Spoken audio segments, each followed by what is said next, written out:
Hi అండి, నమస్తే. ఈరోజు రథసప్తమి కదండి. రథసప్తమి రోజున చిక్కుడు కాయలతో రథం ఎలా తయారు చేయాలో చూద్దామండి. ఏడు చిక్కుడుకాయలు అయితే తీసుకోవాలండి. స్టిక్స్ అయితే పుల్లలు అయితే నేను అగరబత్తీలు వెలిగించిన తర్వాత మిగులుతాయి కదండి, ఆ పుల్లలని తీసుకున్నాను నేను. మనం వాడేసిన చీపురు గట్ట పుల్లలు అలాంటివి ఏమీ యూజ్ చేయకూడదండి. ఎందుకంటే మనం దేవుడి దగ్గర పెడతాం కదండి, దేవుడికి సంబంధించినవి కదా. అలా వాడేసిన చీపుర్లు అలాంటివి ఏమీ యూజ్ చేయకూడదు. లేకపోతే మీకు ఎక్కడైనా కొబ్బరి చెట్టు ఆకులు ఉంటాయి కదండి, ఆ పచ్చివి అవి ఆకులైనా తీసుకుని ఆ పుల్లలైనా తెచ్చుకోవచ్చు. లేకపోతే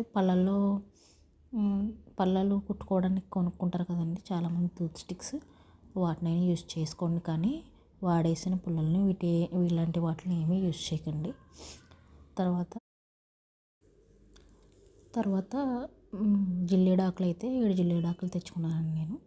తెచ్చుకుని ఎలా పెట్టుకున్నానండి, అంతే అండి, సింపుల్. వాటికైతే బొట్లు పెట్టుకుని దాని మీద ఏర్పాటు చేసుకుని పూజ అయితే స్టార్ట్ చేసుకోవచ్చండి.